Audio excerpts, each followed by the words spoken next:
The modern man thinks that everything ought to be done for the sake of something else, and never for its own sake. We are members of the cult of efficiency, and we are killing ourselves with productivity. Here's the bottom line. We are lonely, we are sick, and we are suicidal. 64,000 is the median number of words per book. Average person reads about 200 words per minute. Simple math will tell us that is one book in 320 minutes. To accomplish this in 7 days, numbers say you would have to read for 45 minutes a day.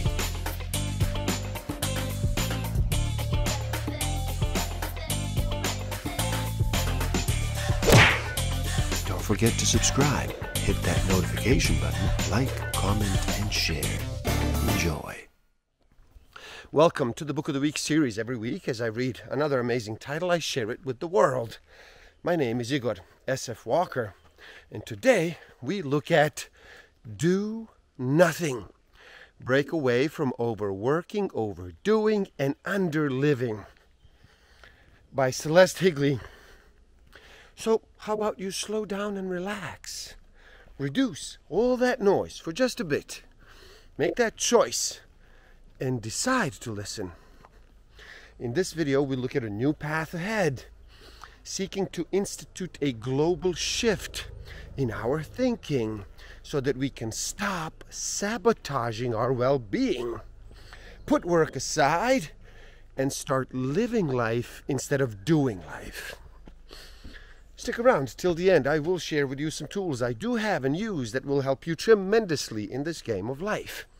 Discover a way to find out what actually motivates you, what innate human need is driving all of your decisions and your behavior.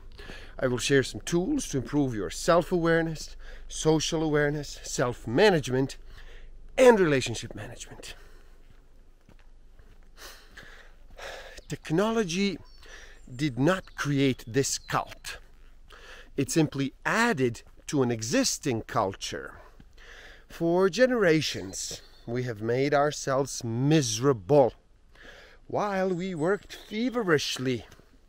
We have driven ourselves for so long that we have forgotten where we are going, and we have lost our capacity for lightheartedness and for play.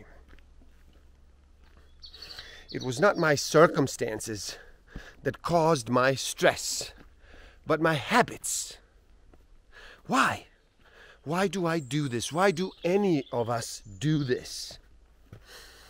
For too many of us have been lured into the cult of efficiency. We are driven, but we long ago lost sight of what we are driving toward. We judge our days based on how efficient they are, not how fulfilling. What is the cult of efficiency? It is a group whose members believe in the virtue of constant activity, finding most efficient way to accomplish most about anything and everything.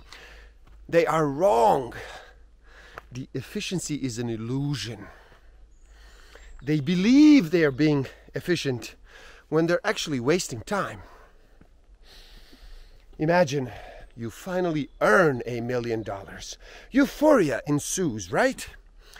Wrong. Your mind will adjust and send you right back to your happiness set point. As Dr. Alice Lickerman, the author of The Undefeated Mind, on the science of constructing an indestructible self, explains, our level of happiness may change transiently in response to life events. But then almost always, it returns to its baseline levels as we habituate to those events and their consequences over time. Henry George wrote, "A human is the only animal whose desires increase as they are fed, the only animal that is never satisfied." We measure our years in work, products, not personal development. Ultimately, the solution is not digital. It is as analog as the human body. Technology can do many things for us, extend our lives, keep us safe, expand our entertainment options, but it cannot make us happy. The key to well-being is shared humanity, even though we are pushing further and further towards separation. We don't seem to trust our human instincts. Work habits were almost wholly different up to about 250 years ago. Everything we think we know about work and efficiency and leisure is relatively recent and very possibly wrong. When labor unions began to form and to press for fewer hours, each worker was fighting not for new protections, but, says James E.T. Rogers, to recover what his ancestors worked by 4 or 5 centuries ago. In other words, people wanted to return to the same kind of working habits they had before moving to urban areas and large-scale production lines. Remember this: the fight over working hours has, from the start, been about returning to the kind of life we had for millennia.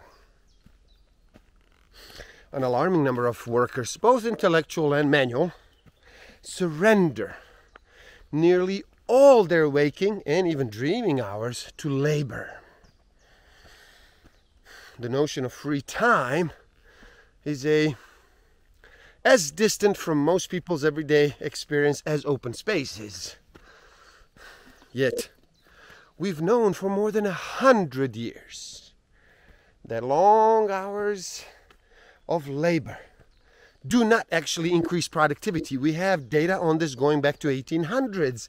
At the time when unions forced employees to cut hours, factory owners were surprised to find that productivity increased while accidents decreased. In truth, your chance of becoming a millionaire in the United States are less than 1%. The likelihood that you will become a billionaire is about the same as the chance that you will be struck by lightning. While an obsession with productivity is found all over the world, nowhere is it more evident than in the United States, where nearly 70% of citizens believe they will achieve the American dream, and that the most important factors in achieving economic success are hard work and personal drive. How is it that we produce so much wealth with our labor, and yet most of us do feel we're barely hanging on to our standard of living, let alone creating a situation in which our children will actually do better than we have done? Why do I have more to do than my grandmother, despite owning a dishwasher, a microwave, and a portable computer? Income inequality is a function of power inequality. That gap is a function of a power differential. The United States has more private wealth than any other nation in the world, for example. But the 4th highest gap between rich and poor of any country studied by the Organization for Economic Cooperation and Development, OECD. This is partly why so many people feel they are working an incredible number of hours without making progress financially. The benefits of their hard work are accruing in someone else's account. According to data from the Economic Policy Institute, pay for non-management workers increased by less than 12% between 1978 and 2016. On the other hand, CEO pay jumped by more than 800% if you include stock options. Ever since a clock was first used to synchronize labor in the 18th century, said The Economist in December of 2014, time has been understood in relation to money. Once, hours, financial are quantified. People worry more about wasting, saving, or using them profitably. When economies grow and incomes rise, everyone's time becomes more valuable. And the more valuable something becomes, the scarcer it seems. Translation: the more money you make, the more likely you will believe that you have no time to waste. Now here's the truth. Most of us are not working more hours than we were 10 to 20 years ago. In fact, we are working fewer hours on average. Sadly, we're not usually allowed to choose what to do with the benefits of increased productivity. Most of us have no say in how companies spend the growing profits earned by our labor. It is generally the CEO or the board of directors who make that decision, and the increases are often seen in stockholder dividends or bonuses for executives. Complaining about how little time we have has become one of the most common activities of the late 90s and early 2000s. Researchers noted this change years ago and then began investigating the phenomena of busyness as a status symbol. Again and again, in recent studies, when presented with a choice between two similar individuals, we say that the busier person is the more important person. Essentially, bragging about how busy you are gives the impression that you are valuable and in high demand. Instead of wearing an expensive product and then demonstrating that one's clothing has high value, a person who's very busy is implicitly bragging about their intrinsic worth, their own intelligence. In almost every act of our daily lives, whether in the sphere of politics or business, social conduct or our ethical thinking, we are dominated by a relatively small number of persons who understand the mental processes and social patterns of the masses. In many ways, I think we've lost sight of the purpose of free time. We seem to immediately equate idleness with laziness, but those two things are very, very different. Leisure is not a synonym for inactive. Idleness offers an opportunity for play, something people rarely indulge in these days. We may think we are practicing self-care when we limit the number of social activities we do engage in, but 3 hours spent at home answering email and scanning social media feeds is not relaxing to the brain or the body. In fact, those activities are quite stressful. Going to the coffee shop, chatting with some friends for a couple hours will leave you feeling refreshed and upbeat. The time you spend surfing the web will actually exhaust your brain and it will deplete your resources. Do we require productive work in order to remain healthy and viable? If we were supplied with food, water, shelter, and clothing, would we still need to work in order to thrive? And my answer is no. The benefits conveyed by a meaningful career may stem from the value and emphasis placed on work by our culture, not by nature. I think it's stressful to be unemployed, because most of us live paycheck to paycheck, and because we do lose status among our family and friends when we do not have a job title. At heart, I do believe work is a tool that can be used to fulfill other needs, but it is not a requirement in and of itself. The historical record shows that prior to the Industrial Revolution, our work days lengthened and shortened according to the difficulty of task at hand, not according an arbitrary measure like the clock.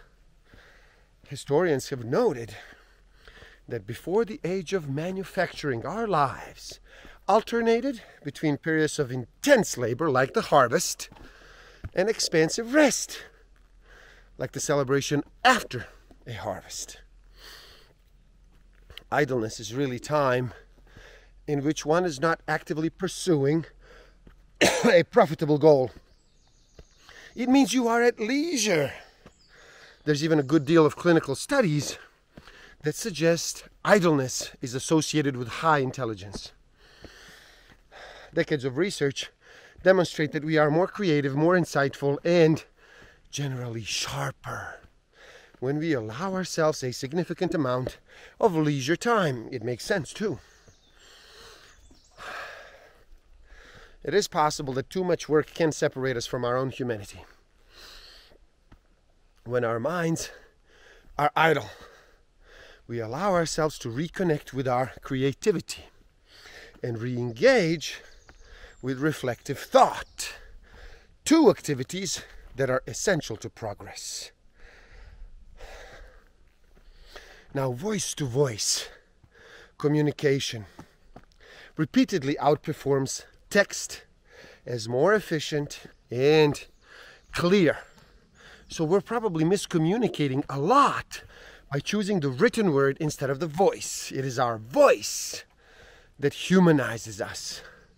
Your voice might go up in pitch when you're excited. Your speech might slow down when you are trying to be deliberate.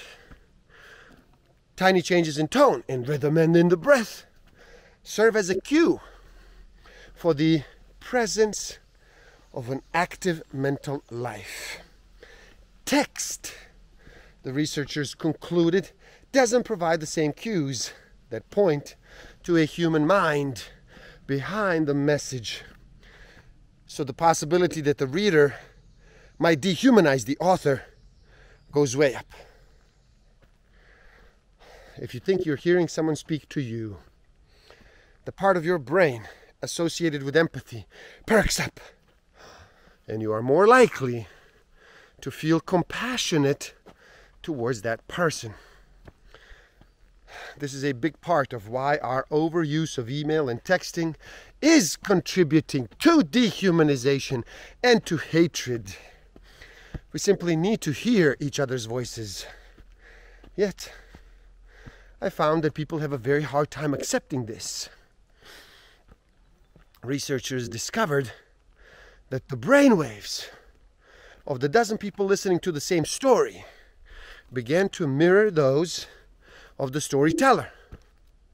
When the listeners are engaged, their brain activity was almost synchronous with that of the person talking. Now, this phenomena is called speaker-listener neural coupling, or more simply, mind melt. Brain waves are essentially electrical impulses in the head, and in some instances the synchronization was so strong that the listener's brain would anticipate changes in the speaker's brain by a fraction of a second. Now that is amazing. The email may feel more efficient and easier because you don't have to deal with the other person when you're writing it, but the efficiency is mostly an illusion. Humans communicate best through voice. Franz de Waal tells a story of a Russian scientist who was caring for a young chimpanzee. At one point, the chimp climbed onto the roof and the scientist couldn't get him down. She tried calling to him, luring him with fresh food, but he wouldn't budge. In the end, She pretended to hurt herself and then sat on the ground crying.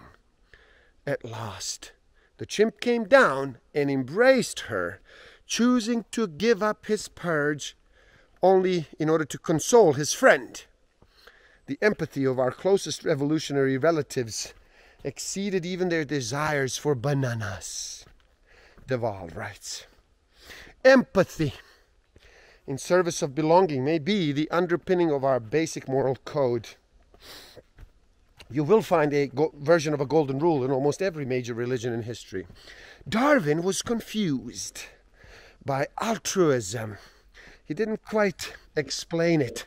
He couldn't quite explain it from an evolutionary standpoint. And so he ended up arguing that it must be transactional, that we give to others in the expectation that we will get something in return. That may be true in some cases, but I do not think it fully explains human generosity and selflessness. We are tribal, of course, but we are also territorial. We like to create guidelines for who is a member of the tribe and who isn't. Where we live and where we don't. Just about every society in history has placed restrictions on when one human can take the life of another. For example, sometimes those restrictions are included in the larger message of a spiritual practice. Sometimes they aren't, but they're always created and enforced.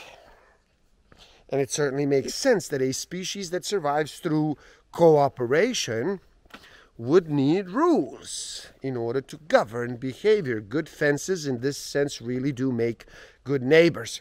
The impulse to follow the rules is deeply embedded in our psyche, and that is mostly a good thing. Having rules allows us to coexist in peace. A return to our own basic humanity is overdue. It is now a question not of preference, but of survival. Human beings have been using tools and technology since at least the Stone Age. The tech has been crucial to our survival. Too cold, we created clothes. Need to cook, we created pots. Need to carry water, we fashioned bottles and leather bags. Research even shows that when we pick up tools, our brains treat them as extensions of our bodies. Grab a hammer, and the mind behaves though as the hammer is part of your arm. That's how natural tools and other technology are. Now, there's a crucial difference, though, between the tools we've used for thousands of years and the technology of today.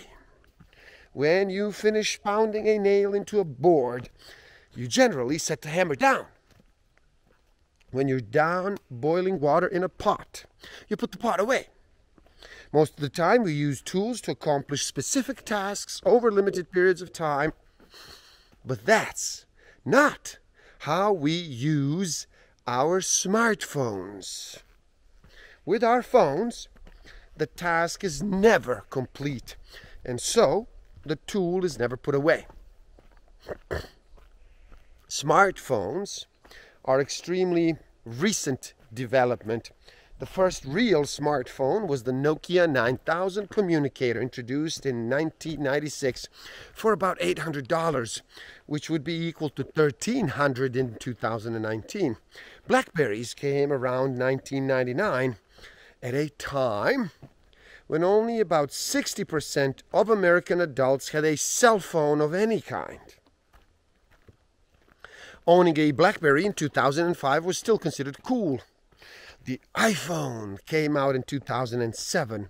A few years later, in 2011, just 35% of us had smartphones. 2011, 35% of people had smartphones. By 2018, that percentage was near 80%. Now stop for a moment and really think about all this. It's been just a few years since the majority of adults started using smartphones, but we've quickly become addicted to them. Most people touch their phones about 2,600 times between waking and sleeping, and spend about 5 hours browsing on them every day. Psychologist Adam Alter noted in his popular TED Talk that the smartphone is where your humanity lives, and right now it is in a very small box. Perhaps the most damning piece of evidence in the debate over technology is the large number of tech workers who restrict their children from using smartphones and tablets. Athena Chavarria of Facebook told the New York Times, "I'm convinced the devil lives in our phones and is wreaking havoc on our children." Steve Jobs famously did not allow his own children to use iPads, saying that he and his wife limited the technology their kids use at home. One of the founders of Twitter, Evan Williams, gave his kids actual books instead of tablets. And Chris Anderson, former editor of Wired, has said he severely limits screen time in his home because he's painfully aware of the damage tech can do. "I've seen it in myself," he said. "I do not want to see that happen to my kids." This should give us all pause when considering how much we use smartphones and tablets. Would you eat a meal that the chef would not serve to his family? Social psychologist Juliana Schroeder said, "We're trying to make the text-based medium a better way to convey thought. But these text-based tools are really blunt and they're less effective. Speech is so much more sophisticated. It has been around so much longer than writing. When we swipe down our finger to scroll the Instagram feed, we are playing a slot machine to see what photo comes next. Experts have shown that people become addicted to slot machines 3 to 4 times faster than to other types of gambling, partly because of the uncertainty involved. It is no wonder software designers would emulate that model. Gabe Zimmerman, a gamification expert, told Time magazine that many companies were trying to create a diaper product. Zimmerman explained that the underlying concept is to make something so addictive the users do not even want to go up to pee or sleep. Apparently, since the CEO of Netflix, Reed Hastings, told investors that companies' real competition is actually sleep. FOMO, the fear of missing out, FOMO. By exploiting this fear, software designers are actually tapping into an ancient survival mechanism. In centuries past, our ability to remain alert to potential threats was often the difference between life and death.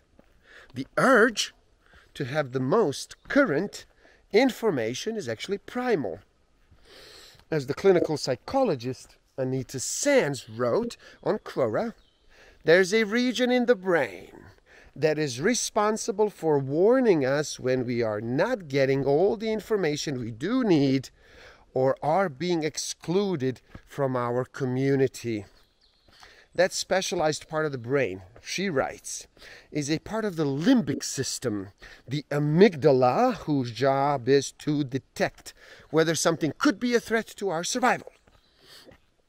Not having vital information or getting the impression that one is not part of the in-group is actually enough for many individuals' amygdalas to engage in stress or activate the response for the freeze, flight, fight response. As I alluded to earlier, though, taking in information rapidly is not conducive to reflection or to reasoning.